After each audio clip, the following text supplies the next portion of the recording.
மந்தோடைய scan report பற்றி பார்க்கலாம். மெயினாக இந்த ஸ்கேன் ரிப்போர்ட்டில் பார்த்தீங்கன்னா பேபியோடைய பொசிஷன், பேபியோடைய வெயிட்டு, தண்ணி லெவல் எந்த அளவுக்கு இருக்குது அதெல்லாம் வந்து சொல்லுவாங்க. ஸோ எனக்கு வந்து பார்த்தீங்கன்னா செஃபாலிக் பொசிஷனில் இருந்தது, அதாவது பேபி ஹெட் வந்து டவுன் பொசிஷனில் இருந்தது. இது வந்து கரெக்டான பொசிஷன் தான், ப்ரீச் பொசிஷனில் தான் இருக்கக்கூடாதுன்னு சொல்லுவாங்க. ஸோ எனக்கு அந்த மாதிரி கிடையாது. ஸோ லிக்விடோட லெவல் பார்த்தீங்கன்னா 10.8 இருக்குது. டாக்டர் சஜஸ்ட் பண்ணது என்னன்னா மேபி குறைய வாய்ப்பு இருக்குது அப்படின்னு சொல்லியிருந்தாங்க.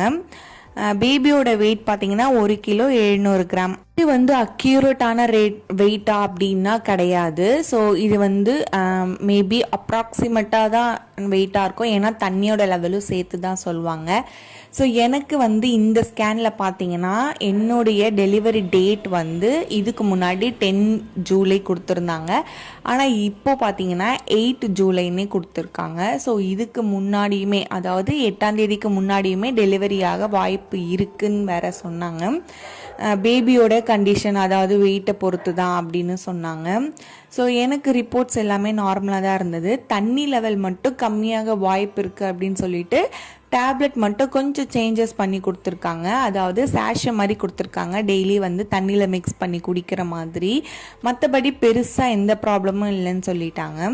ஸோ இதுதான் என்னுடைய 8th மந்தோட ஸ்கேன் ரிப்போர்ட். உங்களுக்கு ஏதாச்சும் டவுட் இருந்தால் நீங்கள் கமெண்ட்டில் கேட்கலாம்.